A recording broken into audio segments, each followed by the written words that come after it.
ఒక చెఫ్ పందిని కత్తిరిస్తున్నాడు. అతని కత్తి పంది శరీరం చుట్టూ తిరిగి నోటి నుండి జారిపోయింది. కానీ కత్తికి రక్తం అంటలేదు. అప్పుడు చెఫ్ పంది కాళ్ళను పట్టుకొని పైకి లేపాడు. ఒక్క క్షణంలో మాంసం ఎముకలు రెండు వేరైపోయాయి.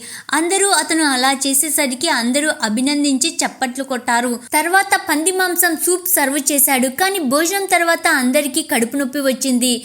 చెఫ్కి ఆహారంలో ఏదో తప్పు జరిగింది అని అతనికి అర్థమైంది. అన్ని పదార్థాలు అతనే సిద్ధం చేశాడు. కానీ చివరన ఉప్పు ఇచ్చింది తన శిష్యుడు. చెఫ్ నిజం తెలుసుకుని కోపంగా శిష్యుని ప్రశ్నించాడు. కానీ అతను ఒప్పుకోలేదు. అక్కడ ఉన్న వారందరూ చెఫ్ను నమ్మలేదు.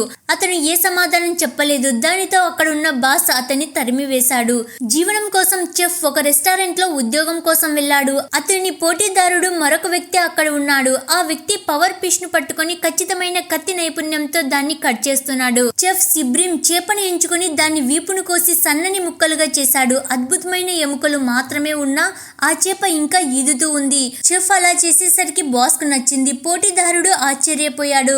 చెఫ్ ఐస్ కత్తిని ఉపయోగిస్తున్నట్లు తెలిసింది. పోటీదారుడు ఒప్పుకొని చెఫ్ శిష్యుడిగా చేరాలి అని కోరాడు. చెఫ్ వంట చాలా బాగుంది అని తెలిసి రెస్టారెంట్ హెడ్ చెఫ్ బెదిరిపోయాడు.